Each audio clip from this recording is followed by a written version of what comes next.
Transcription 3. Start. I am thankful to you for having given me this opportunity long last to say a few words on the budget. Already much has been said, and I think the finance minister has come in for his share of congratulations as well as criticisms.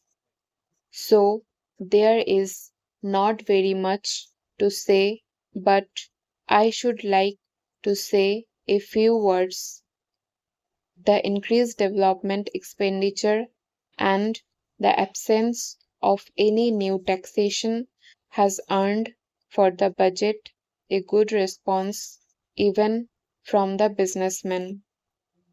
I specially welcome the relief given to the middle classes by raising the exemption limit of income tax in respect of personal income. No doubt this is some relief to the middle classes, but I would request the finance minister if he could to raise this exemption limit from rupees 4,000 to rupees 6,000, as that would give substantial relief to the middle classes.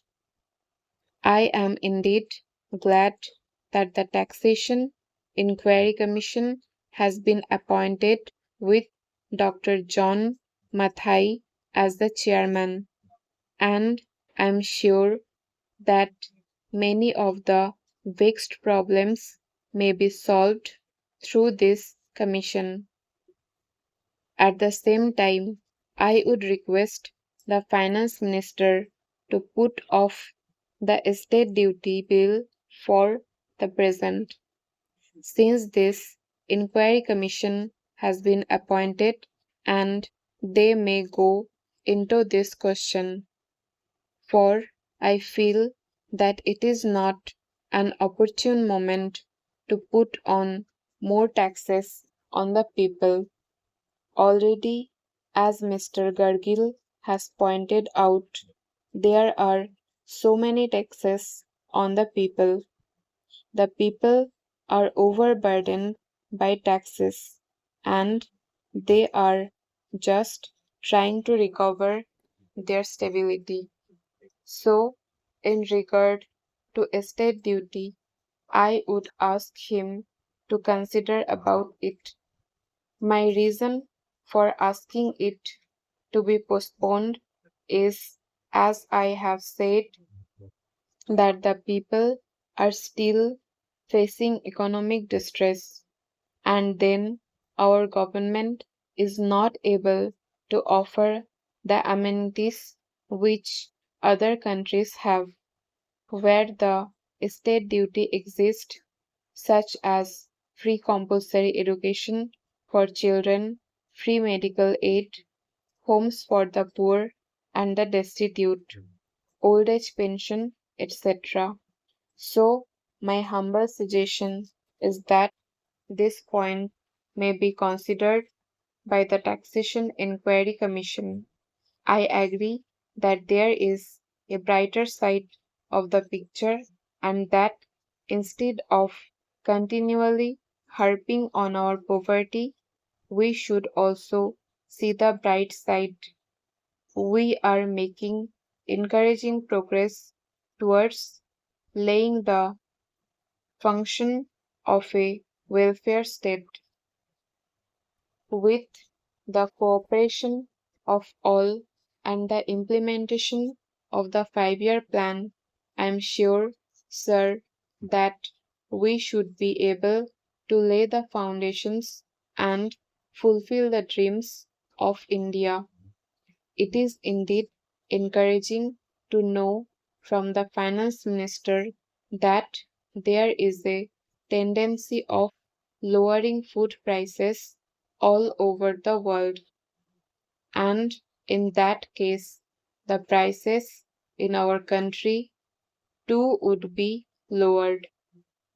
Regarding defense, for obvious security reasons, I do not agree with my friends who say that the expenditure should be curtailed. It is not advisable to take any undue risk and slacken the defense arrangements. Indeed, defense is one of our valuable assets, although, strange to say, there seems to be adverse opinion in some quarters. I agree with that. General Cariappa once said that God and army are remembered only when there is trouble. The army consists of the most disciplined and loyal set of young men. It would not be proper to affect economy in the pay of these brave officers, as it would not be an incentive for the right type of young men to join the army, and it would become ineffective and inefficient. I believe already officers who were drawing rupees 1400 as their pay are now getting only rupees 700 and about rupees 100 as allowance. That is, they are getting about half of what they were getting before. It is very hard for those officers on field duty to establish separate establishments for their families and for their children, and I would specially appeal to the finance minister to see that the family allowances may be restored to those officers who are on field duty. Economy in army would be affected in other ways.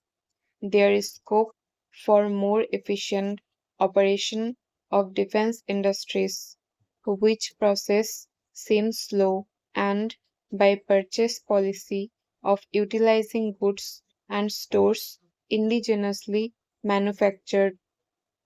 Preference should be given to country-made war materials such as would be produced here, and they would be cheaper than foreign-made goods.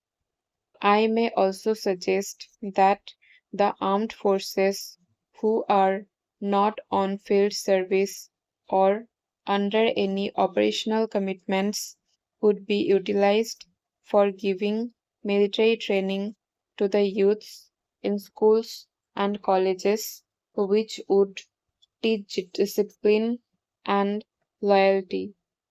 The university authorities should make military training as part of their compulsory education, just as they have adopted social, domestic, and political sciences.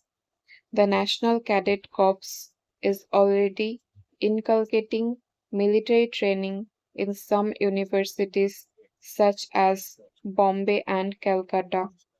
But if military training is made compulsory for our university students, it will go a long way. Full stop. Thanks for practicing with Stenonic. See you in the next dictation.